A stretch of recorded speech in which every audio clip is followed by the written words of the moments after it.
Hi friends, Nandamuri Balakrishna హీరోగా ప్రజ్ఞా Jaiswal, Chandini Chowdary, Sachin Khedkar, comedian సత్య ప్రధాన పాత్రలు పోషించిన సినిమా డాకు మహారాజ్. ఈ సినిమా ఎలా ఉందో ఇప్పుడు చూద్దాం. చంబల్ లాంటి కరువు ప్రాంతంలో నీరు లేక బాధపడుతున్న ప్రజల కోసం ఒక ఇంజనీర్ డ్యామ్ కట్టాలనుకుంటాడు. అయితే ఆ డ్యామ్ కట్టాలనుకునే ప్రయత్నంలో ఆ ఏరియా కలెక్టర్ కానీ ఆ ఏరియాలో మార్బుల్ మైనింగ్ చేస్తున్న కొంతమంది దుష్ట శక్తుల్ని అతను ఎలా ఎదుర్కొన్నాడు, చివరికి డ్యామ్ కట్టాడా లేదా అన్నదే కథ.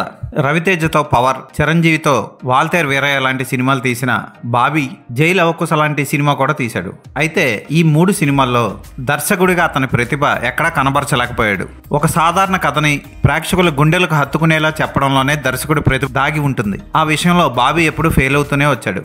ఈ సినిమాలో ఉన్న అది జరుగుతుందా అని ఆతృతగా చూస్తే ఈ సినిమాలో కూడా అది జరగలేదు. చైల్డ్ సెంటిమెంట్ ఉంటుంది ఈ సినిమాలో, కానీ ఏ ఒక్క సీన్ కూడా మన హృదయానికి హత్తుకోదు. అలాగే కరువు ప్రాంతంలో నీరు కోసం అల్లాడుతున్న పాప అదే నీరు కోసం అడుగుతూ చనిపోయే సన్నివేశం కూడా మన హృదయానికి హత్తుకోదు. అలాంటి సన్నివేశాలే ఉంటాయి సినిమా మొత్తంలో. ఫస్ట్ నుంచి లాస్ట్ వరకు ఉర్వశి రౌతేలా లాంటి క్యారెక్టర్ని ఎందుకు పెట్టారో కూడా అర్థం కాదు. పోలీస్ ఆఫీసర్ అయి ఉండి ఎక్స్పోజింగ్ చేస్తూ యోగాలు చేస్తూ పిచ్చి పిచ్చిగా ప్రవర్తిస్తుంది ఆ పాత్ర సైడ్ క్యారెక్టర్ పక్క తోసేయండి. మదనపల్లిలోనే ఒక ఎమ్మెల్యే ఉంటాడు. టీ తోటలో పంది మోసం కోస్తూ డ్రగ్స్ స్మగ్లింగ్ చేస్తూ ఉంటాడు. వాడి క్యారెక్టర్ క్లైమాక్స్ లో వచ్చి సడన్ ట్విస్ట్ ఇస్తుంది. ఇదేదో పెద్ద ట్విస్ట్ అని మీరు ఫీల్ అయిపోకండి, అక్కడ అంత సీన్ లేదు. ఇలా విచిత్రంగా ప్రవర్తిస్తూ పెద్దగా కిక్ ఇవ్వని ట్విస్ట్లు ఇస్తూ ఉంటాడు బాబీ. బాలకృష్ణ గెటప్ చూసుకుంటే ఇంజనీర్ పాత్రలో ఆ గెటప్ చాలా చిరాగ్గా ఉంటుంది. ఊటీలా కనపడే మదనపల్లిలో ఉన్నప్పుడు బాలకృష్ణ గెటప్ చాలా బాగుంటుంది. ఆ హెయిర్ స్టైల్ మెయింటైన్ చేయకుండా డాకు మహారాజ్ గెటప్ కి లాంగ్ హెయిర్ స్టైల్ పెట్టారు. ఆ గెటప్ అస్సలు చూడడానికి చిరాగ్గా అనిపిస్తుంది.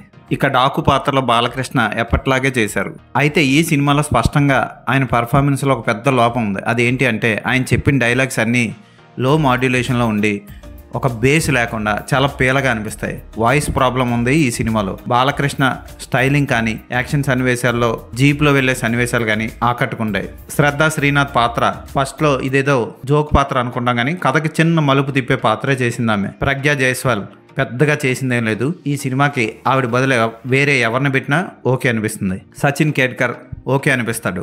షైన్ టామ్ చాకో నోరుని బలవంతంగా కదుపుతూ వచ్చి రాని తెలుగు మాట్లాడుతున్నట్టు స్పష్టంగా తెలిసిపోతూ ఉంటుంది. బాబీ డియోల్ విలనిజం ఏ మాత్రం పండలేదు. విలన్ చాలా పిరికివాడిలా అనిపిస్తాడు. ఉదాహరణకి లెజెండ్ సినిమాలో జగపతి బాబు క్యారెక్టర్ లాగే అనిపిస్తుంది. డంబుగా ఉంటాడు. గేమ్ చేంజర్ తీసిన శంకర్కి బాబీకి ఓ పోలిక ఉంది. ఏంటి అంటే హెలీ చాపర్లు ఎక్కడ పడితే అక్కడ ఇష్టం వచ్చినట్టు వాడేసుకుంటూ ఉంటారు. అవి హాస్పిటల్లో కూడా వచ్చేస్తూ ఉంటాయి ఈ సినిమాలో. పోలీస్ వ్యవస్థ ఎక్కడా కనపడదు ఈ సినిమాలో.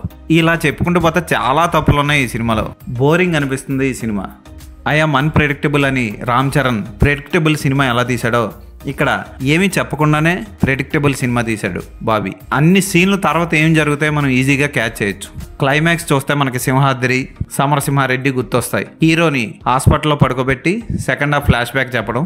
ఇంద్రా సినిమాలో తనిఖీల బారిని ఫ్లాష్ బ్యాక్ చెప్తున్నట్లు ఈ సినిమాలో కూడా ఫ్లాష్ బ్యాక్ సీన్ ఉంటుంది. బాలకృష్ణ లాంటి సీనియర్ హీరోని హ్యాండిల్ చేస్తున్నప్పుడు బాబీ లాంటి వ్యక్తి కథనంలో చాలా శ్రద్ధ తీసుకోవాలి. కమల్ హాసన్ నటించిన విక్రమ్ సినిమాని అటు ఇటు మార్చి కొడుకు క్యారెక్టర్లో తమ్ముడు క్యారెక్టర్ని పెట్టి వాల్తేర్ వీరయ్య తీసి అందులో చాలా క్రింజ్ సన్నివేశాలని బాగా జొప్పించాడు బాబీ. ఉదాహరణకి స్నానం చేస్తూ శృతి హాసన్ చిరంజీవిని హత్తుకునే సన్నివేశాలు, చిరంజీవి తన చెత్త బ్యాచ్ని వేసుకెళ్లి ఫారెన్లో చేసే పనికిమాలిన సన్నివేశాలు ఉంటాయి. అలాంటి సన్నివేశాలు ఈ సినిమాలో ఉండవు. కానీ ఉన్న సన్నివేశాలు కూడా కథకి ఏమాత్రం ఉపయోగపడకుండా రొటీన్గా రిపిటేటివ్గా అనిపిస్తాయి. దానికి తోడు తమన్ అందించిన బ్యాక్గ్రౌండ్ మ్యూజిక్ అయితే చిన్ని పాట, లేకపోతే డాకు కుకు అది, లేకపోతే అగ్నిదాయక, ఆ 3 బీజిఎంలు కలిపి రిపిటేటివ్గా ఒకటిదాని తర్వాత ఒకటి వేస్తూనే ఉంటాడు. దానివల్ల మనకి ఆ బీజిఎం ఇందాక విన్నామలే మళ్ళీ అదే కదా వస్తుంది అన్న ఫీలింగ్ వస్తుంది తప్ప గూస్ బంప్స్ రావు. ఈ సినిమా మొత్తంలో చెప్పుకోవాలంటే విజయ్ కార్తిక్ కన్నన్ అందించిన ఫోటోగ్రఫీ సూపర్గా ఉందని చెప్పొచ్చు. సరైన సీన్లు పండకపోయినా, అక్కడ ఎమోషన్ పండకపోయినా, డ్రామా లేకపోయినా సరే ఆ ఫోటోగ్రఫీ మనల్ని చూసేలా అద్భుతంగా కళ్ళకి ఇంపుగా అనిపిస్తుంది. రూబెన్ అందించిన ఎడిటింగ్లో చాలా తప్పులున్నాయి. కథ ముందుకి వెనక్కి ఇష్టం వచ్చినట్టు వెళ్తూ ఉంటుంది. ఒక పద్ధతి పాడు లేకుండా సాగుతుంది కథ. ఇక ఇసుక తుఫాన్లోంచి వచ్చి హీరోయే ట్రాప్ వేసే సన్నివేశం ఏమాత్రం ఆకట్టుకోదు. కేవలం ఫోటోగ్రఫీ, తమన్ అందించిన బ్యాక్గ్రౌండ్ స్కోర్లో ఓకే అనిపిస్తాయి అంతే. ఎందుకంటే వినిందే విన్న ఫీలింగ్ వస్తుంది మనకి కొంతసేపు అయ్యాక.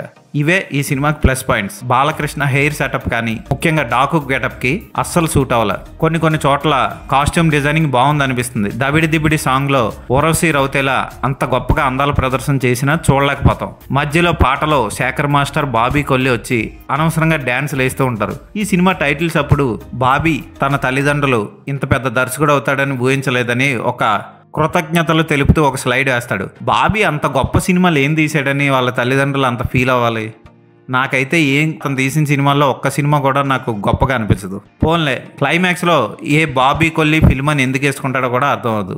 దర్శకుడుగా అతనికి మంచి పేరు తెచ్చిన ఒక్క సినిమా కూడా లేదు. మీరు జైలు అవకాశ సినిమా చూస్తే అందులో జూనియర్ ఎన్టీఆర్ అద్భుతంగా నటించాడు అని అనుకుంటారు, కానీ సినిమాకి ఆ కథకి ఏ మాత్రం యాప్ లేకుండా ఉంటుంది. వాళ్ళు చేసే పెర్ఫార్మెన్స్లు కానీ అక్కడ ఉన్న సీన్లు కానీ ఎమోషనల్ కనెక్ట్ ఉండదు.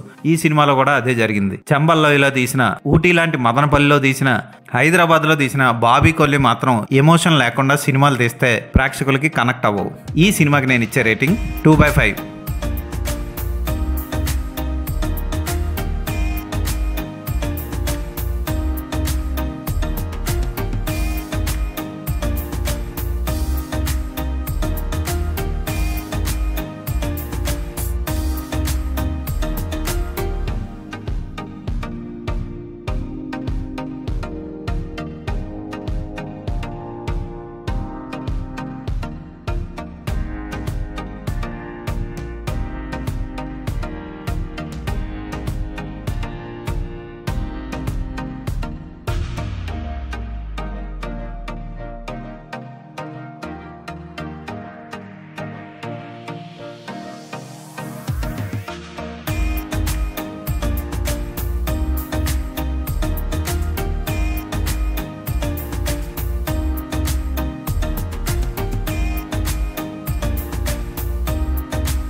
స్కూల్ బెంచ్ లాగా ఎంత గట్టిగా ఉందోరా?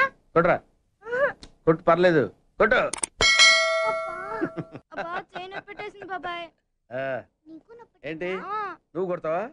కమాన్ బీట్ మీ యార్. వద్దు బాబాయ్. వాణ్ణి నేను కొట్టడం లేదమ్మా, వాణ్ణే నన్ను కొట్టమంటున్నాను.